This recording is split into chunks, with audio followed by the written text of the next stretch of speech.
You work for a wonderful organization. You got a great system of internal controls. You're surrounded by people that you've known and loved and trusted for years. Nobody's ever going to steal from you, right? Watch closely.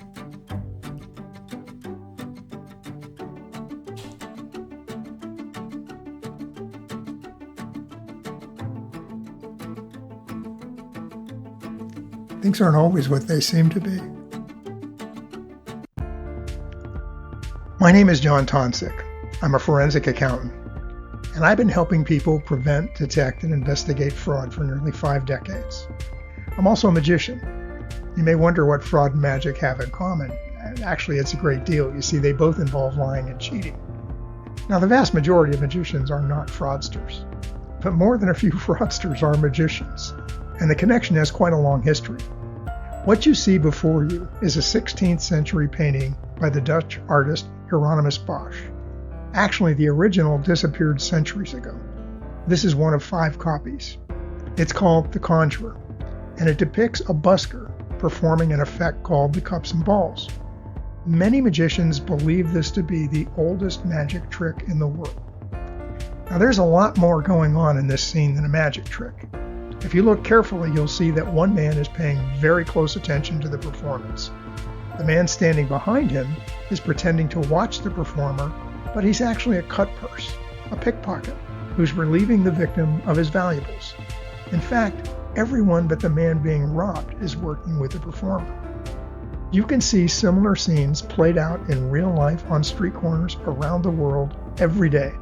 Swindles like 3-Card Monte and the Shell Game all employ teams of criminals who work together to fleece the unwitting. Which brings me to the subject of this video and those that will follow: fraud in all its forms. The Association of Certified Fraud Examiners is the world's largest anti-fraud organization. Every 2 years, the ACFE compiles a report on the state of occupational fraud. That is represented by dishonest acts committed by employees, managers, and owners against an organization. The report includes information about the costs, the schemes, the victims, and the perpetrators. The first was issued in 1996. It was called the Report to the Nation because it only included the United States. Over the last 3 decades, the ACFE has expanded globally and now includes more than 90,000 members worldwide.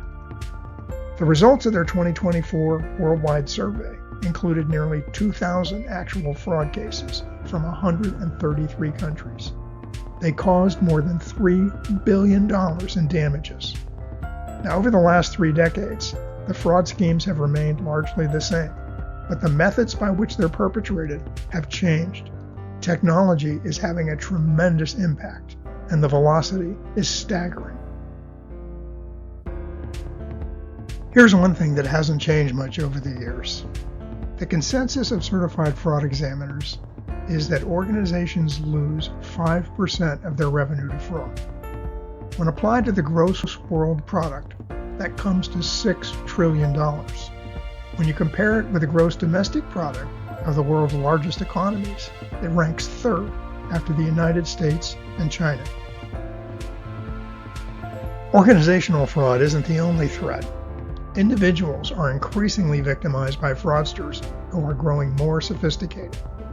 Identity theft, Ponzi schemes, phishing, romance, and crypto scams are all on the rise. In fact, it's easier than ever to become a victim. The truth is, no one knows precisely how much is lost to fraud. I personally believe that much of it goes undetected. Wherever you stand, it's a very big number.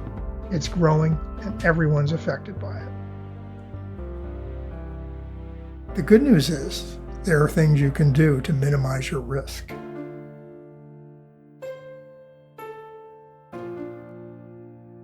Follow me here on YouTube to find out why fraud happens, how fraud happens, and what you can do to protect yourself. See you soon.